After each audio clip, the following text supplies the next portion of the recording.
Ophélia vient tout juste de terminer son épreuve de philosophie. Candidate au bac S, elle a commencé ses révisions il y a plusieurs mois au bord de cette piscine, les pieds dans l'eau. Elle a tout principalement axé ses révisions sur les SVT, l'épreuve la plus importante. Et pour que tout soit dans la tête le jour J, elle a sa méthode. Ma technique pour réviser, c'est les fiches de révision.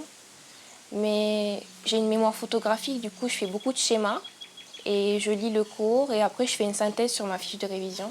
C'est pas trop du par cœur, c'est plutôt du savoir et après savoir le réutiliser. Pour Alexandre, le bac n'est que dans une semaine. En filière professionnelle, c'est avec sérieux et détermination qu'il se prépare.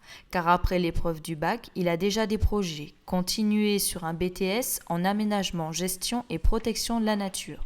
Pour y arriver, il révise en priorité les matières les plus difficiles. Réviser à la maison, il n'y a pas trop de motivation. C'est pas du tout pareil que l'ambiance au lycée. Au lycée, on arrive ici, on est obligé de réviser, ça nous force à réviser aussi, et c'est plutôt bien, quoi. Comme Alexandre, Dylan souhaite se diriger vers un BTS en continuité avec sa filière. C'est avec l'aide des surveillants et de ses camarades qu'il s'entraîne dur.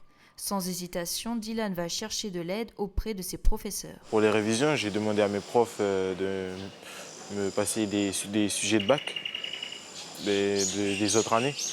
Et quand je suis dans la chambre, ça m'arrive de refaire les exercices.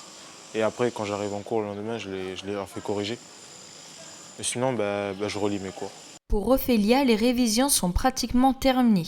Les filières générales et technologiques ont donc entamé l'épreuve du bac. En revanche, pour les bacs professionnels, il reste un peu moins d'une semaine pour se préparer. Cette année, 2000 élèves se présenteront à cet examen.